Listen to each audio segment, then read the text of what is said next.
Y es un gusto ya tener en esta mesa de trabajo al senador del Frente Amplio, senador suplente, representante del Partido Socialista, ingeniero agrónomo, Yerú Pardiñas. Bienvenido, un gusto recibirlo. Gracias, Ana, gracias. Gustavo Ricci, secretario de la Federación de Trabajadores de OCE. Bienvenido. Buen día, muchas gracias por la invitación. Recibirte también.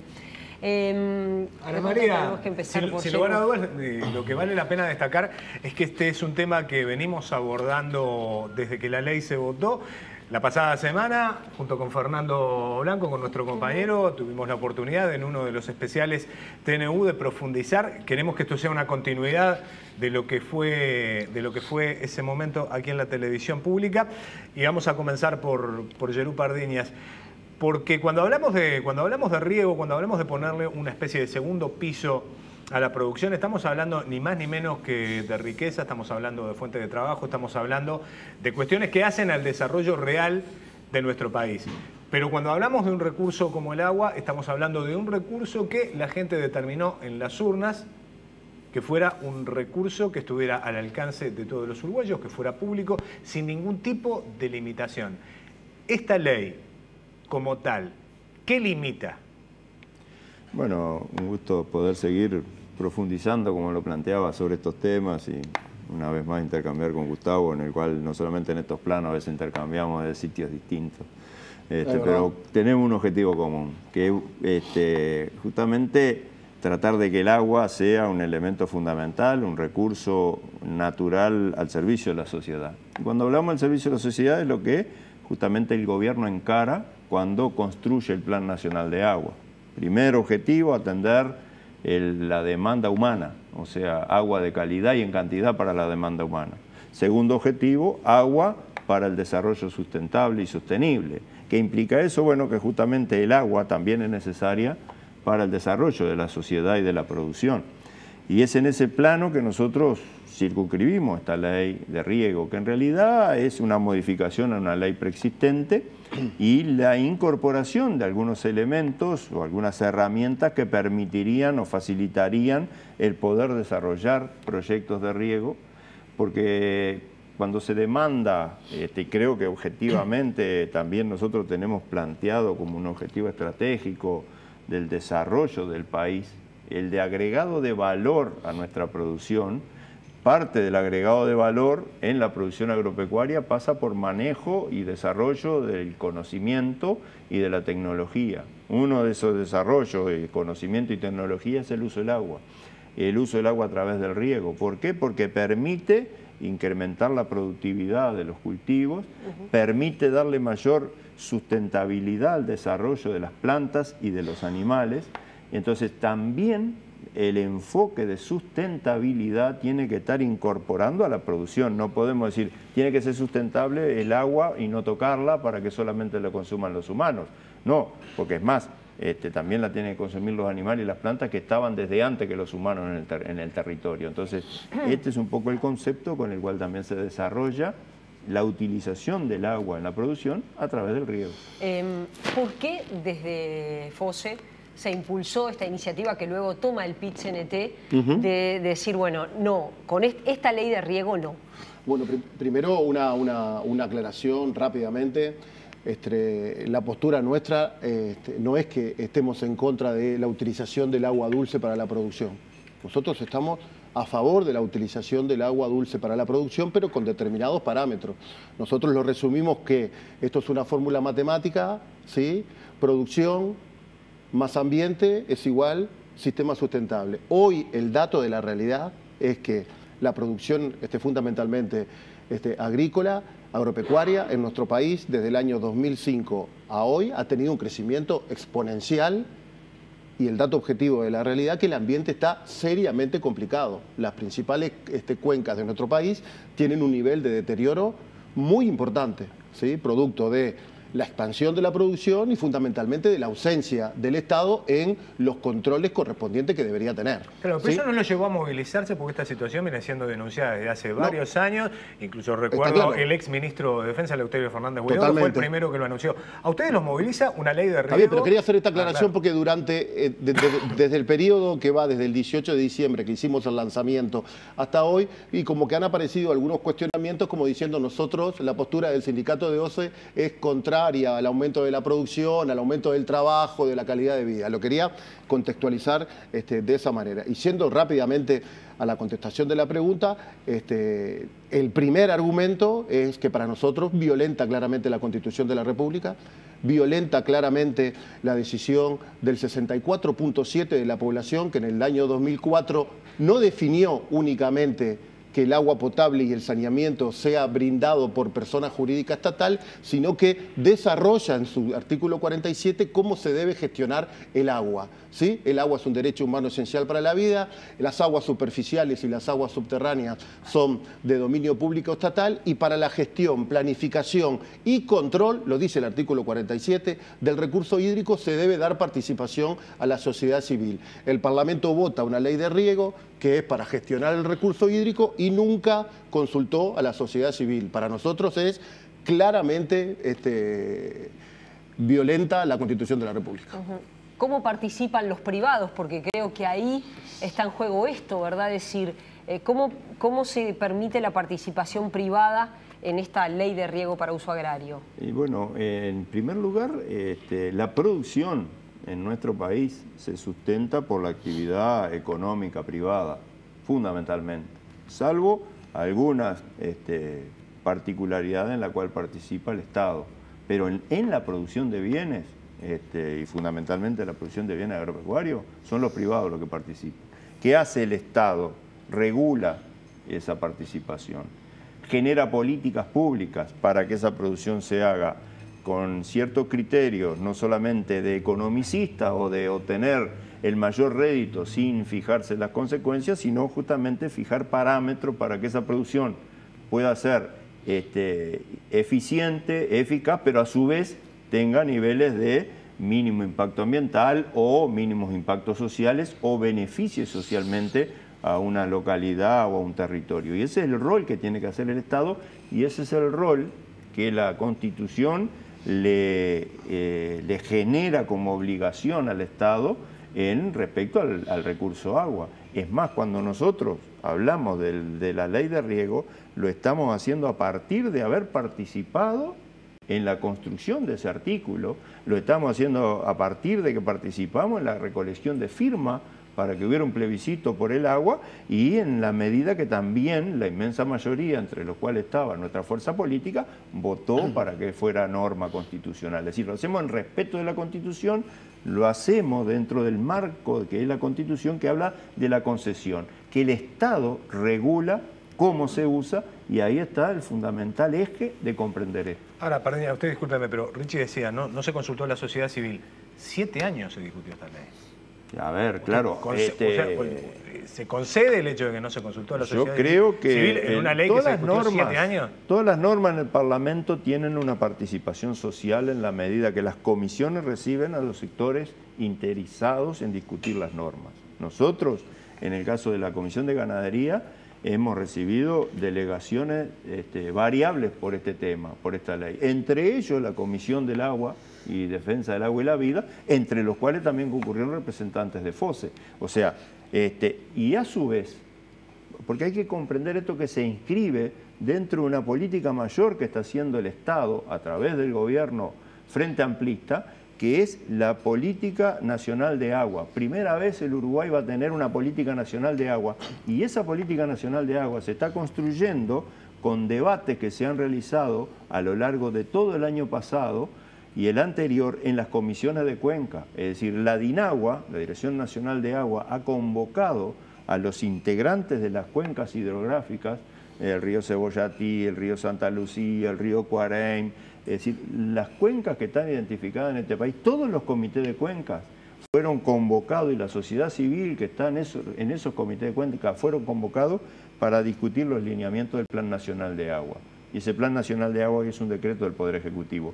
Y es en ese marco que está la Ley de Riego. Por lo tanto, por distintas vertientes se está dando la participación. Es más, a futuro, en la medida que va a haber proyectos que tienen que ser evaluados desde el punto de vista ambiental, los proyectos de realización de un sistema de riego multipredial, la norma de evaluación de impacto ambiental, que es una de las incorporaciones que tiene esta ley, en diferencia a la del 97, que establece preceptivamente la evaluación de impacto ambiental, requiere de audiencias públicas. Por lo tanto, tampoco se niega, es más, se obliga a la participación de la sociedad a futuro, en la medida que se discutan los proyectos de riego multipredial. En ningún lugar del proyecto de ley, hoy ley, sí, se dice que el agua se privatiza. La concesión del agua está en manos del Estado y continúa en manos del Estado. Claro, pero el tema que acá me están comparando o me están igualando un recurso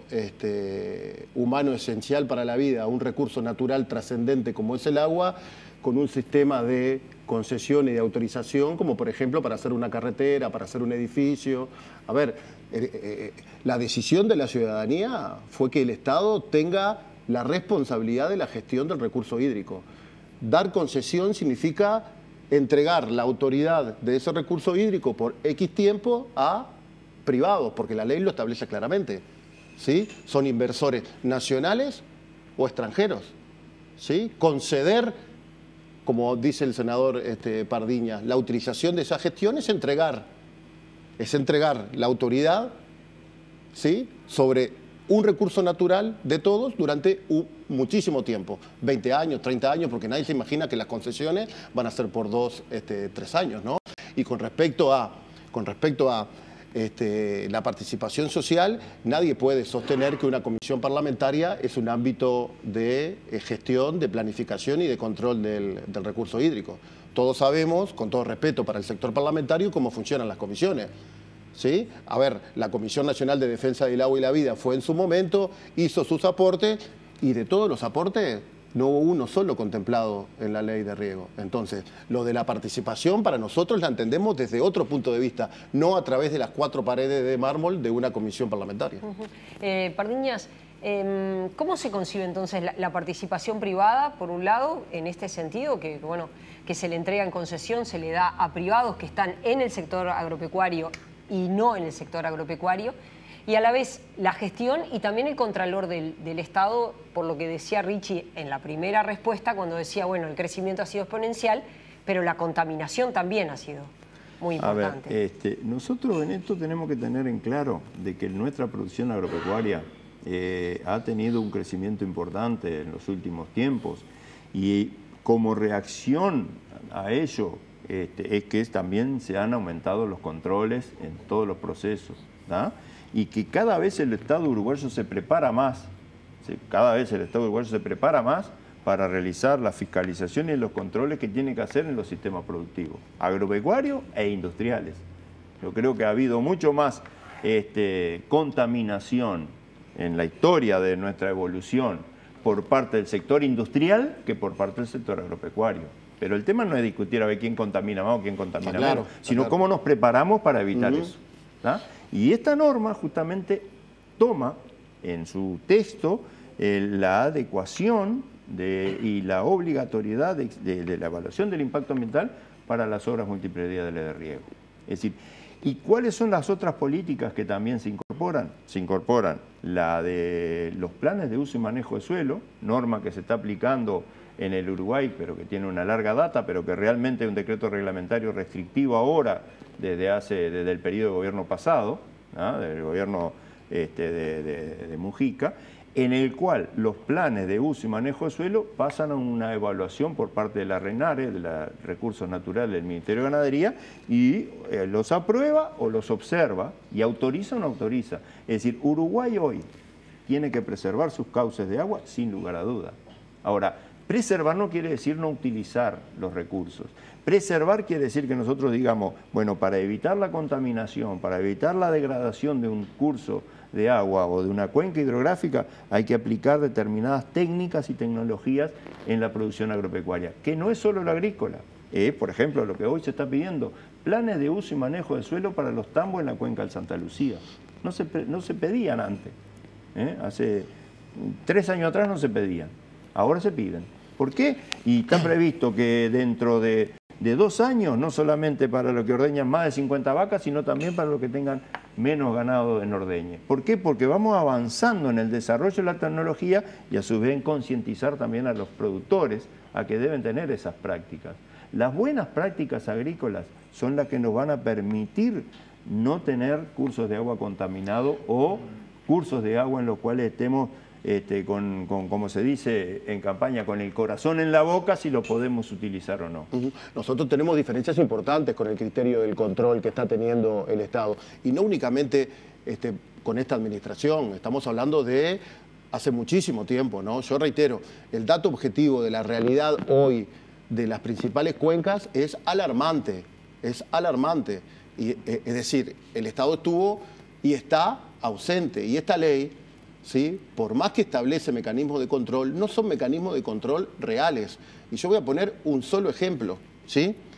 El informe del Banco Mundial de perspectivas para este país del año 2015 y 2020 analiza muchos aspectos, entre los cuales está la situación de los recursos hídricos. Es la que propone la inversión privada en la gestión de los recursos hídricos. Pero también tiene un capítulo para el necesario control que se debe tener de estos recursos hídricos. Y pone un ejemplo para decir que Uruguay tiene una falencia importante al respecto.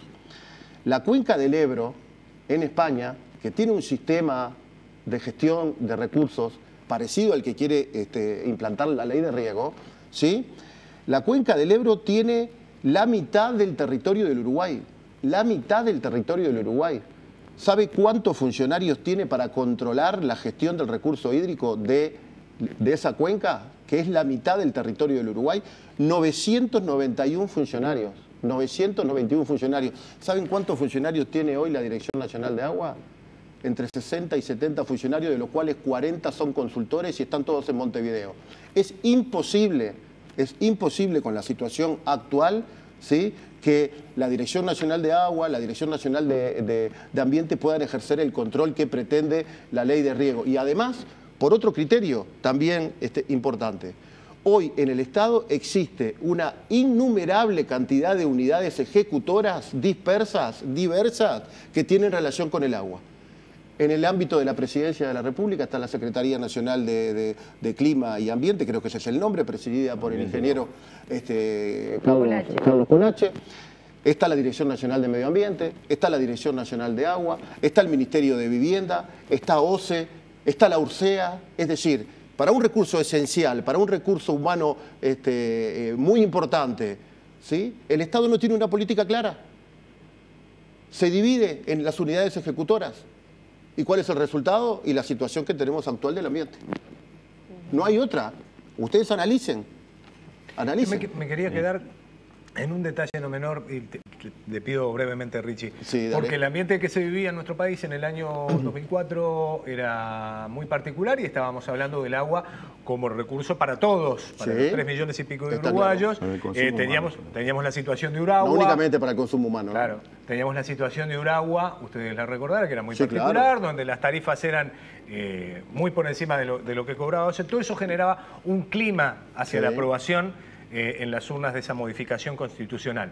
Hoy estamos hablando de un tema que hace fundamentalmente a la comprensión de esa menor cantidad de uruguayos que entienden el agro, porque somos un país que está un poquito de espaldas hacia eso, concentrado en un área metropolitana, y donde a veces esos temas para el común denominador de la gente pasan muy por arriba. Entonces el escenario de cara a una nueva convocatoria de las urnas es como bien distinto a 2004. ¿Les preocupa que no llegue a calar en la sociedad de la misma manera que se logró en aquel momento? A ver, obviamente que el tema de la información de esta ley de riego es un tema que exige un esfuerzo distinto al del año 2004. Pero nosotros nos basamos fundamentalmente es que no es un tema que únicamente va a involucrar al sector de la producción, ¿sí? No es ese únicamente, porque indirectamente, y más directo que indirecto, afecta a la calidad del agua potable que la población consume en su totalidad. Hoy OCE tiene que aumentar considerablemente sus costos de potabilización porque el agua bruta que toma para potabilizarla, para que el ser humano la consuma, viene cada vez más bruta. ¿Por qué? Por todo lo que venimos hablando hasta el momento. Que tiene su aspecto positivo también, porque está vinculado con el desarrollo productivo del país y con el crecimiento del país. Porque también, digo, decir, el agua... Pero ¿a qué costo, Ana? ¿A qué costo? Pero en el Uruguay, el agua se potabiliza y... Sí, pero cada vez OCE tiene, como empresa pública, tiene que poner... tiene que invertir más. Tiene que invertir. ¿Y quién paga eso? La tarifa. ¿La tarifa de quién? A través de los bolsillos de la ciudadanía. Entonces, no es pero únicamente... el agua es potable y se puede tomar. No, pero no hay duda de eso. Eso es claro, ¿no? No, pero no hay duda de eso, no hay duda de eso. Y el riego, que es lo que, en definitiva, hoy, por ejemplo, que estamos en medio de una sequía, ¿quién tiene riego y quién no tiene? Bueno, estos son los aspectos de sustentabilidad que nosotros remarcamos cuando hablamos de la producción. Hoy, alambrado por medio, ¿no? Un productor que tiene riego y un productor que no tiene riego. El que no tiene riego, su cultivo lo perdió, ¿no? O va a cosechar 60 o 70% de pérdida de rendimiento, ¿no? El que del otro, alambrado por medio, que tiene una fuente de agua y regó, va a andar en un maíz arriba de los 15.000 kilos. Yo no quiero hacer un razonamiento Entonces, en una soja pero... arriba de los 3.000 kilos. Entonces, esa es la sustentabilidad de la producción. Pero yo quiero hacer otra cuestión, otra precisión, Ana. Y es cuando se habla de lo alarmante que está nuestras cuencas hidrográficas. Yo creo que ahí hay un excesivo énfasis en lo que plantea Gustavo y algunos otros actores, pues no solo Gustavo, porque las cuencas en las cuales OCE toma para potabilizar, la que está más comprometida es el Santa Lucía. Es cierto que es para abastecer el área metropolitana. Más de la mitad de la población. Más de la mitad de la población. Entonces, esa preocupación está buena, tenerla. Ahora, miremos el resto del país, no es alarmante para el resto del país. San Salvador, Cerú, la cuenca del río San Salvador, la del Río Negro. Cuando se habla de alarmante, también para que la gente entienda esto. ¿A qué se está refiriendo en muchos de los análisis en estas cuencas? A la cantidad de fósforo disuelto que tiene el agua. ¿Por qué el fósforo? Porque el fósforo es el que permite el desarrollo de microorganismos. Entonces, es el elemento que, en cierta manera, para el desarrollo de materia orgánica en el agua, tiene una incidencia importante. En algunos picos de muestreo que se han hecho, han encontrado por encima de los 50 microgramos, que es el nivel mínimo aceptable que toma el Uruguay. ¿Ah? ¿Por qué? Porque es a partir de los 50 que comenzaría a generarse un ambiente propicio, siempre y cuando también haya luz, porque para el desarrollo de la agua tiene que haber luz. Entonces, no es alarmante encontrar en una cuenca 70, porque todavía para que de ahí haya desarrollo de microalgas, hay un abismo. Hemos tenido eventos negativos, Cerú, ¿no? Ha habido eventos, pero justamente el hecho de que haya eventos, yo creo que decir que es alarmante y generar la alarma pública me parece que es demasiado sensibilizado. La población tiene que tener su información. Lo otro, tal vez no lo recuerde Gustavo, porque en ese momento él en FOSE no tenía un rol tan protagónico como lo tiene hoy por ser presidente. Cuando se trabajó por la reforma del agua, se incorporaron a las gremiales de la producción y justamente uno de los temas que hubo que adecuar en el texto de la norma constitucional para que fuera plebiscitado y para que esos sectores acompañaran como lo hicieron en la reforma constitucional, el doctor Corseñal lo recuerda muy bien porque fue uno de los que colaboró en la redacción de ese artículo, y la incorporación de la mirada de aquellas gremiales que estaban vinculadas a la producción es, no vamos a poner traba para el desarrollo y el uso del agua en la producción. Eso fue acordado así. Está bien, pero Cerú, eso fue acordado así. Entonces, pero yo no estuve, pero ¿sabés quién fue el productor en el que en el 2004 dijo que no estaba de acuerdo con la reforma? El productor que en el año 2004 fue a la reunión con nosotros, se levantó y dijo... se levantó y dijo, no estoy de acuerdo con esta reforma. ¿Sabés quién fue? Tabara Guerre. Bueno, yo no sé si... Tabara Guerre. No, te lo digo. En el 2004, antes de la reforma, hablamos con innumerables organizaciones, Ahora, entre los Pichi, cuales estaban los arroceros. También se levantó y dijo, ahora, no estoy de acuerdo con eso. Justamente lo malo de esto es que se diga que esto es una ley que tiene un nombre y apellido. No, lo traje por el ejemplo que acabaste de decir. Es una ley para el desarrollo de un sector. La infraestructura para riego, la infraestructura para riego, La Plata, ¿la tiene que poner el Estado para, en definitiva, un negocio de privados? Nosotros no estamos en desacuerdo en que un privado haga las obras. Nosotros estamos hablando de la gestión. Acá le dan a los privados hacer la obra, gestionar el agua, cortar el agua, ponerle precio. Lean la ley, la 19.553. Yo reitero, no es que nosotros estemos cuadriculados y digamos no a los privados. Que los privados inviertan, ¿sí? Hagan la obra, que el Estado vea los mecanismos para resarcir a los privados, pero no le demos un recurso natural como el agua para lucrar con esa ganancia. Esa es la diferencia que tenemos. Bueno, si el agua en la producción y en el riego no la gestionan quien va a hacer el uso de esa agua, es imposible. Es decir, ¿por qué? Inclusive la propia norma establece mecanismos para que esa gestión se realice a favor del desarrollo de la producción, a favor del desarrollo del territorio. Es más, la norma reconoce por primera vez un desarrollo en su articulado, un derecho que es un derecho territorial, que emerge de la Ley de Ordenamiento Territorial. ¿Y por qué? Porque lógicamente el agua tiene que ser utilizada y gestionada por quienes la van a usar, porque un tercero de afuera. No, ¿por qué? Porque, es decir, en primer lugar tienen que conocer el manejo del agua, producir con riego requiere conocimiento, requiere formación, y de ahí por lo cual también nosotros dijimos, trae aparejado el desarrollo de nuestras fuerzas productivas, de los trabajadores y las trabajadoras, de los técnicos y hasta de los productores. ¿Por qué? Porque van a necesitar que se conozca más sobre el uso del agua y sobre la conservación de los cauces. ¿Por qué le permiten invertir a los privados extranjeros? Está clara la ley, 19.553. Yo reitero, le pido a la gente que la lea. Inversores nacionales o extranjeros que pueden venir a invertir por un recurso nuestro. Diferencia sustancial con este proyecto del gobierno. ¿Sí? Y eso es lo que la gente no quiso en el 2004 y por eso definió la reforma constitucional que definió. ¿Sí? Pero más allá de las opiniones que acá tenemos cada uno de nosotros, es bueno buscar, por ejemplo, informes de terceros.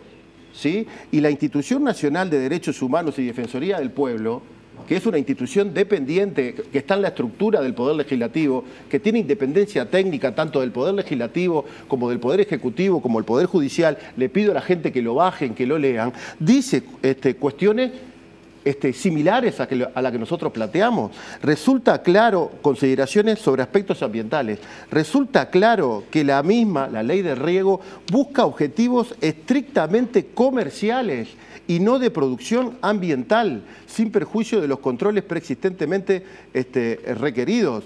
Sigue diciendo, sobre aspectos productivos comerciales, ciertos productores podrán verse privados, informe de la Institución Nacional de Derechos Humanos y Defensoría del Pueblo, ciertos productores podrán verse privados de la disponibilidad de agua de escurrimiento superficial, así como otros se podrán ver afectados con inundaciones de sus predios. Por lo tanto, los que cuenten con mayor disponibilidad de recursos económicos son los que podrán generar sistemas que los favorezcan y minimizar los impactos ambientales sobre sus territorios particulares. Lo dice claramente. Me quedo pensando en por qué esta movilización en contra de la ley básicamente tiene a los trabajadores detrás y tiene a los productores a favor. No, ¿qué productores a favor? Hay productores a favor y en contra. Yo estuve en el programa especial que se hizo el miércoles pasado y había integrantes que mantenían dudas, eran productores, de los productores chicos, ¿no? Que mantenían dudas sobre la ley. Lo dijo acá, ¿eh? Llegamos al final.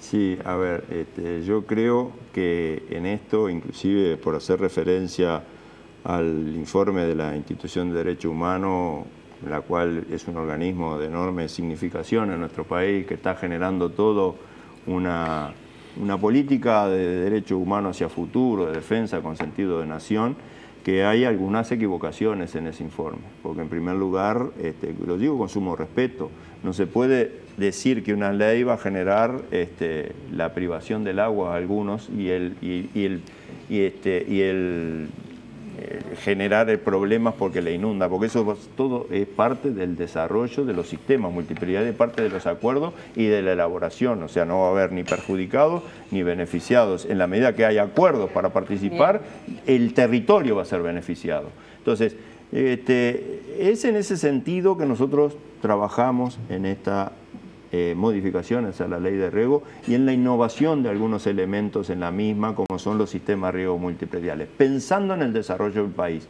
pensando en el desarrollo del territorio nacional, pensando en un manejo sustentable de un recurso natural que es muy importante, reitero, en el marco de lo que es nuestro Plan Nacional de Agua. Bien. Primero el consumo humano, segundo el desarrollo sustentable. Ahora, los dos tienen que correr. Los dos, porque no va a haber sustentabilidad para el desarrollo humano si nosotros no generamos riqueza y producción en este país. El referéndum va, digo, es decir, con la reglamentación de la ley. No, y va muy bien, va muy bien. Estamos cercanos a las 200.000 firmas, iniciamos el lanzamiento el 18 de diciembre, hay plazo hasta el 27 de octubre para juntar el 25% como mínimo del padrón electoral, así que le pido a la gente que esté en sintonía con esta causa como la estuvo en el 2004, que se acerque a firmar.